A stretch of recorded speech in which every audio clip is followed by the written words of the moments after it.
This is part 3 video presentation for World War II.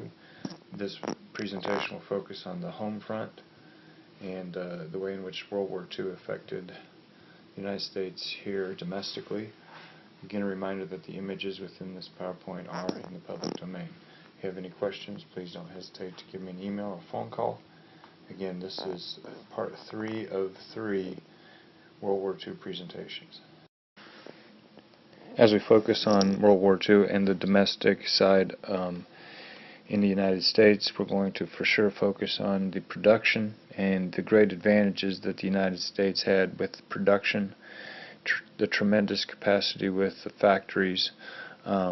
Soviet Union had the vast manpower, but they did not have the infrastructure that the United States did. If it had not been for the United States, the British and the Soviet Union would have been defeated, but because they were not defeated yet, it was close, but because they were not defeated yet, the United States could be the big tipping point in giving them the overall, or us, the overall victory.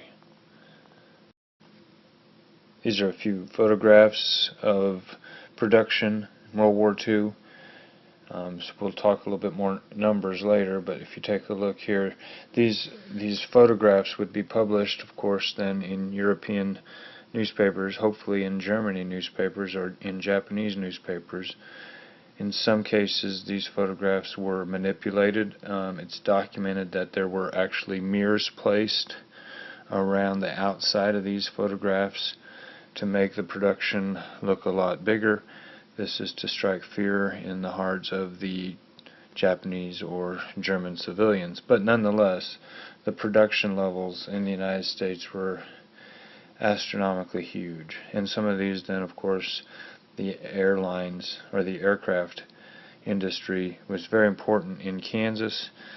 Boeing started in Seattle, but because of the fear that the Japanese might bomb the West Coast, Boeing moved a lot of their factories to the heartland, the middle of the country, and so that left Wichita in a very advantageous position. You also then have Detroit and the production of tanks and jeeps and other things as well.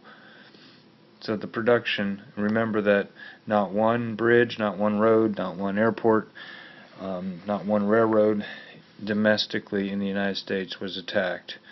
And so this production could go on uninterrupted, supply lines, manpower, everything uninterrupted 24/7, 365. Where in Europe you would have all kinds of interruptions. That was a target for the United States, the British and the Russians. Of course, a target to attack the German supply lines, to attack bridges, to attack roads, to attack railroads. And then, of course, the round-the-clock bombing of cities interrupts the actual manpower. Some of the advantages that the enemy had, of course they had the advantages of being way better prepared overall for the war, and they also had these airfields and barracks and military training centers already put into place. But the big disadvantage, of course, for Germany in particular is that they had to defend multiple fronts. They had to defend an east and a west front. Now, this is somewhat countered by the United States in our production capacity to fight a war and our manpower capacity to fight a war not only on two fronts but in two hemispheres. We fight a war in Europe and a war in the Pacific at the same time. So we'll talk more about the Atlantic and the Pacific battles. But the United States was overwhelming in its production capacity, its manpower capacity, and its capacity to fight a war on two fronts. So here are some of the staggering numbers. If you look at these in particular, the United States, once we got into full force, 300,000 airplanes, 88,000 landing craft. Can you imagine 147 aircraft carriers, 215 submarines? And then this, of course, is the big one here. Unemployment went from 14% during the Great Depression to 1.2%. This then, of course, results in the ending of the Great Depression. Workforce is at full capacity. producing materials for World War II. Another big part of the war at home is the battle for the hearts and minds of the American public, and the Office of War Information, the WWII, this propaganda machine that was put into place. So you have, of course, these symbolic posters found to be less effective than more direct appeals, and this one in particular portrays the Japanese and the Germans as snakes, and the French as a frog, and just the exaggeration of characters, exaggeration of features. You can see the swastika on the snake, the Japanese flag on the snake, stamp them out, and then of course you have, while most of the posters struck notes of pride and confidences, many used the darker image of the dead and wounded soldier to shock people out of their complacency. So you don't want these Japanese or Germans coming and attacking our family. Buy war bonds. So this is a big part of the home front as well, this war and the power of persuasion.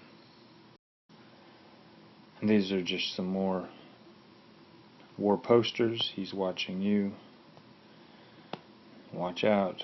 Our heroes are in danger now. You have the Japanese lurking and the Germans lurking. And then, of course, avenging Pearl Harbor, December 7th.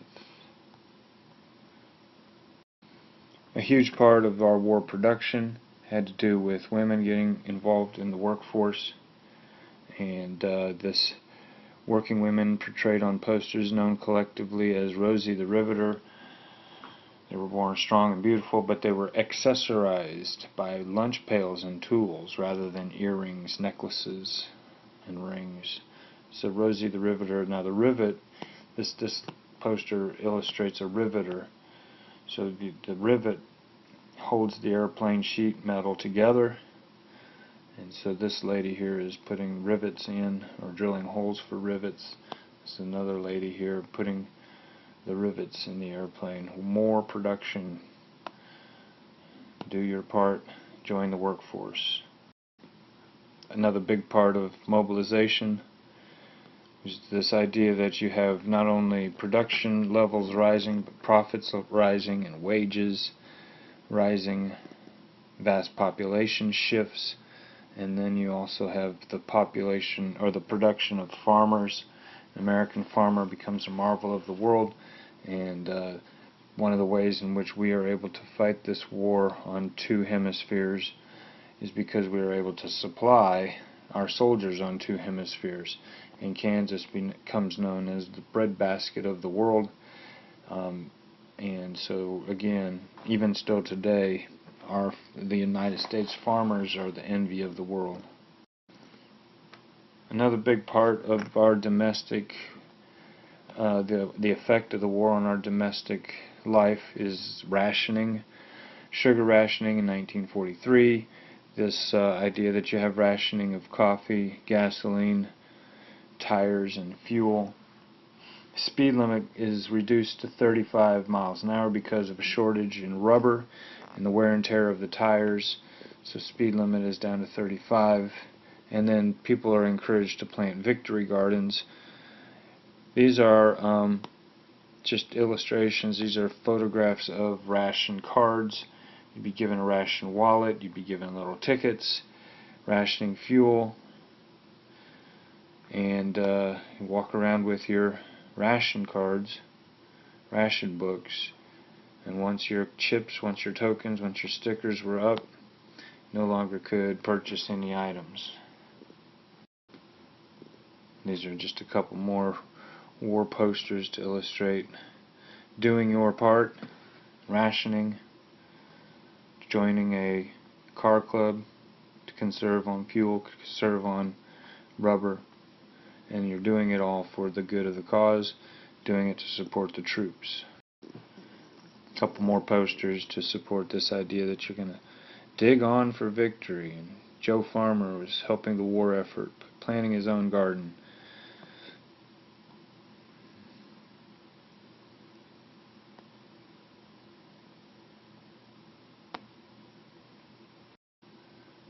and Norman Rockwell even got in on the cause. The 4 freedoms here: buy war bonds so that we can save our freedom of speech, save our freedom of worship, save our freedom from want, and freedom from fear. These are 4 famous posters put together by Norman Rockwell, and this is not a scene found in Europe. Can you imagine bombs being dropped on you every night? There's not a whole lot of restful nights. There's not a whole lot of bountiful meals during World War II. There's not a whole lot of freedom in general. So Norman Rockwell portrayed this idea. This is why we need to support the effort. This is why you can do this through buying war bonds financially, investing in the war. Another aspect of the domestic side of the war, of course, you're going to have the draft and the selective service. First of all, you have the ages of 21 to 35, but later it's increased to 45 and dropped to 18. The military began with 450,000 and ended World War II close to 12 million.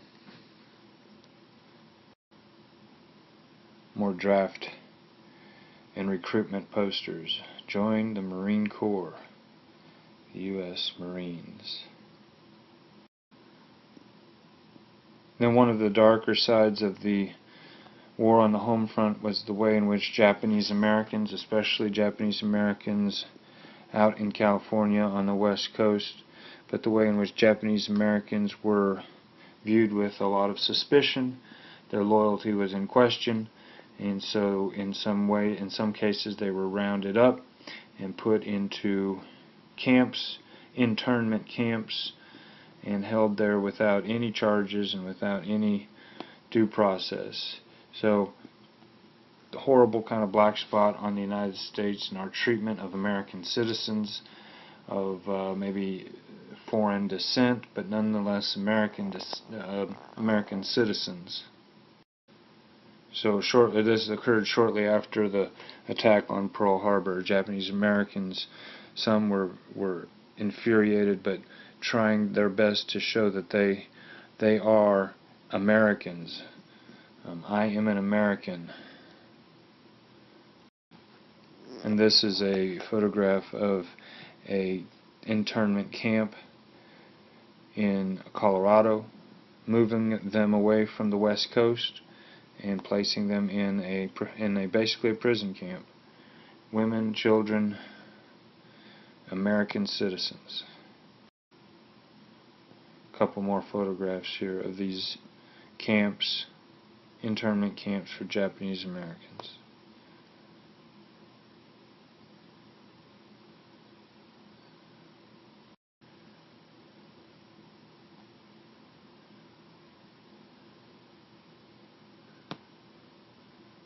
This is a white man's neighborhood. Japs keep out, you are not wanted. So this is a place in American history that we are not very proud of.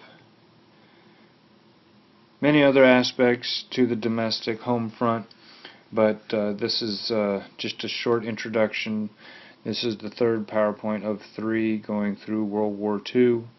Again, a reminder that all the images within this PowerPoint presentation are in the public domain. That concludes Part 3. And if you have any questions, don't hesitate to email or give me a call. Thank you.